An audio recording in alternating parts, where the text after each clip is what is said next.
Olá, aqui é o professor Felipe e esse é mais um vídeo de sacada dessa série por 365 dias. Nesse vídeo eu quero, além de te dar uma dica com relação à academia, com relação a treinamento, eu quero te dar uma dica, eu quero te dar várias dicas com relação à mentalidade, a mindset, a maneira como você pensa, como eu penso. E eu estava lendo um artigo científico, eu anotei até o nome: efeitos agudos do treinamento aeróbico sobre o desempenho da força muscular.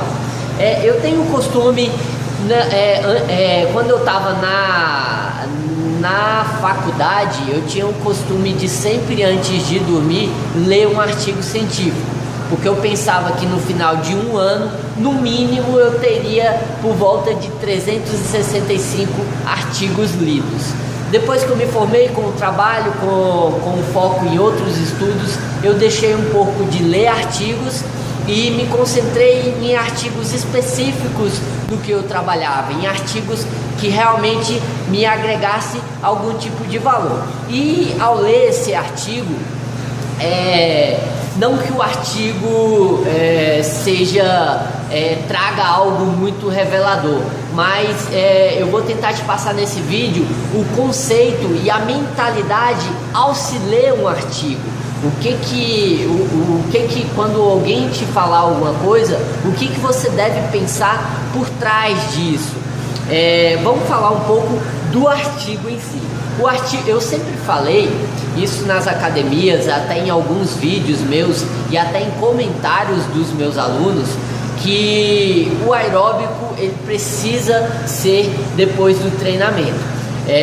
Até tem literaturas que falam que o treinamento, o princípio do treinamento, que o treinamento de força precisa ser primeiro que o treinamento aeróbico. E esse artigo em questão, onde ele estudou qual que é o efeito do treinamento aeróbico sobre o treinamento muscular, sobre o treino, mais especificamente sobre o treino de força, se realmente o aeróbico ele tem um déficit de força, se a pessoa fizer o aeróbico primeiro e depois for fazer um treinamento muscular.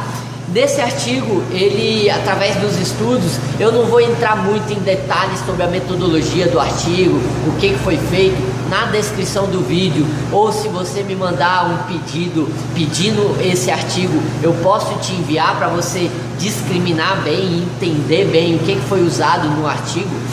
Eu quero falar mais sobre o básico, o grosso do artigo, que ele chegou à conclusão que não tem interferência, que a pessoa pode fazer um treino. Ele fez a pesquisa com atletas, que a pessoa pode fazer um treinamento aeróbico e depois desse treinamento aeróbico ela pode fazer um treinamento de força, um treinamento muscular, que não vai ter perca de força ou perca de alguma capacidade que limite o treinamento muscular ou o treinamento de força. Essa foi a conclusão do artigo. O que me confrontou e muito do que eu já pensava e do que eu já li em artigos anteriores, de que era necessário o treinamento muscular primeiro e depois o treinamento aeróbico. Eu ainda concordo com isso. Eu não digo que o artigo é certo e errado. Essa é uma outra dica que eu queria deixar nesse vídeo, que na maioria das vezes isso é o que eu penso, lembrando que essa é a minha interpretação, é o que eu penso do contexto de educação física, e lembrando também que eu sou um profissional da prática. Eu tenho 10 anos de academia, eu vejo resultados acima da média, eu dou o resultado acima da média para as pessoas, eu transformo a vida das pessoas, e essa transformação com certeza tem uma boa parte dos estudos, do teórico, do que eu pesquiso, do que eu vou atrás de ter conhecimento, mas eu acredito que 70, 80% de tudo é a prática, é de ter aplicado, visto que funciona e replicado com outros alunos. Eu sou um cara muito prático.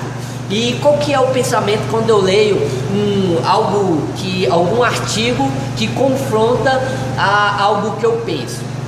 Eu penso o seguinte: quando eu precisei fazer um artigo científico na minha faculdade para poder me formar, qual que é o pensamento quando você faz um artigo científico? Para que é um artigo científico? Um artigo científico é simplesmente para descobrir algo que melhore a vida da sociedade.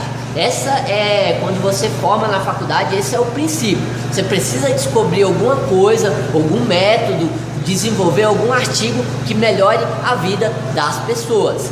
E aí, na faculdade de educação física, o que acontece muito? A real intenção do artigo científico não é a vida das pessoas, e sim a formatura. Eu preciso me formar, então eu tenho que descobrir alguma coisa em que eu possa me falar, em que eu possa fazer um artigo para formar na faculdade.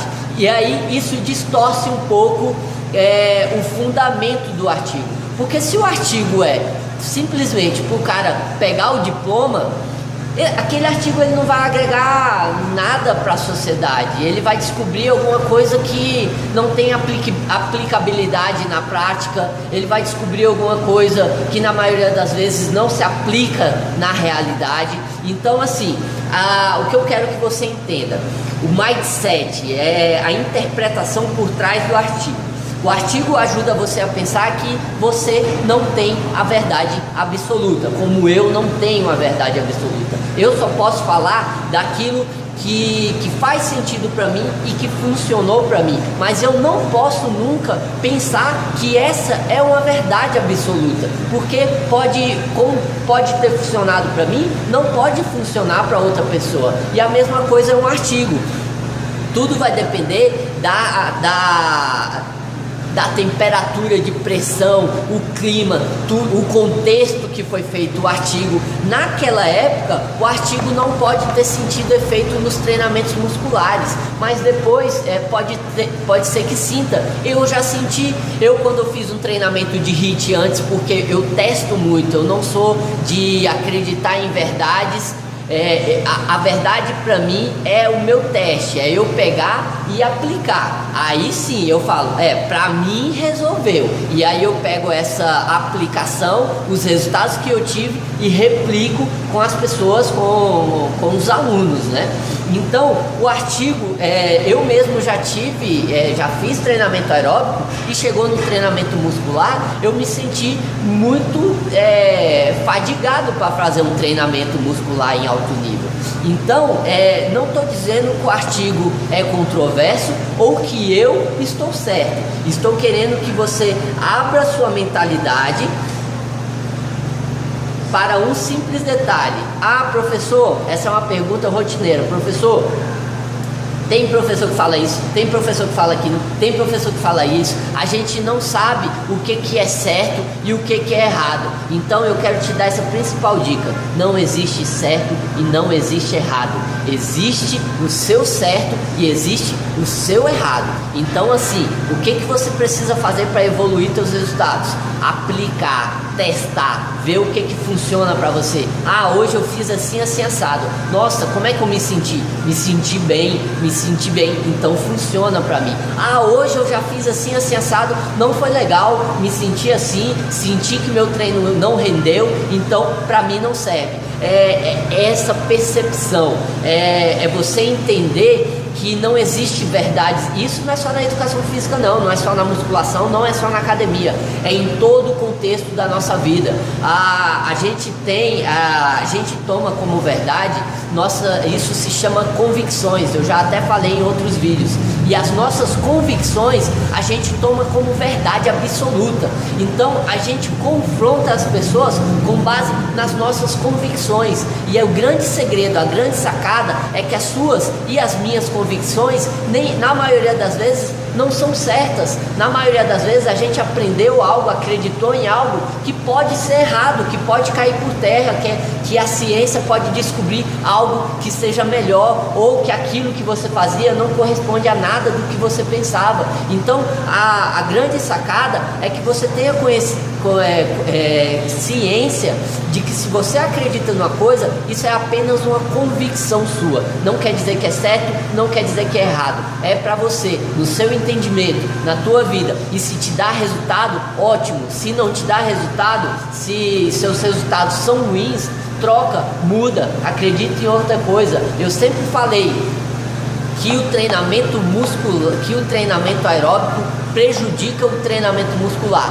Hoje eu penso, a partir desse artigo e a partir do que eu acredito, que são apenas minhas convicções, eu confronto a minha convicção. Peraí, pode ser que eu esteja errado, eu não sou certo, eu não tenho a verdade absoluta, eu não sou um ser superior que sabe todas as verdades. Então a minha convicção que eu tinha com relação ao treinamento pode estar errada. Então requer novos testes, requer nova aplicabilidade, requer novo desempenho, requer novos resultados, e aí formar novas convicções. Eu queria deixar isso claro, porque eu estava lendo esse artigo científico e acabei me contradizendo em algumas coisas que eu falo. E isso pode acontecer. Pode ser que eu fale alguma coisa e o seu professor na academia conteste. É normal, porque para ele não foi daquele jeito. Na experiência dele, ele não teve aqueles resultados. O que eu quero que você entenda e interprete, que as pessoas não têm verdades absolutas, que você mesmo não é o senhor das verdades, que você pode muitas das vezes ter uma convicção errônea, ter uma convicção que não é verdade, e que você tem que ter uma naturalidade para receber isso e testar novas possibilidades. A nossa vida é feita de testes, e mais vale, e o primeiro passo para acertar é errar. Então a gente tem que ter uma liberdade de erro, a gente tem que, especificamente, eu me atiro ao erro, porque o erro, eu acredito muito que é o primeiro passo para acertar. Não tem como acertar de cara. Quando você acerta de cara, é sorte, é coincidência. Na maioria das vezes você precisa errar para poder acertar. Beleza? Essa foi mais uma dica. Se tiver fazendo sentido para você, não deixe de deixar teu comentário, não deixe de expor suas ideias, de colocar nos comentários o que você acha, qual que é a tua experiência, deixar de curtir a minha página. Se você quer ver mais dicas como essa, se inscreve no meu canal no YouTube. Hoje, no momento que eu gravo esse vídeo, eu tenho mais de 100 vídeos no canal do YouTube, e vou chegar à meta de mais de 400 vídeos. Se você não sabe, eu estou no projeto de 365 dias e um ano de vídeos, e já tenho alguns vídeos. Então lá no meu canal do YouTube você tem muita informação e você pode aproveitar. Um abraço e até amanhã.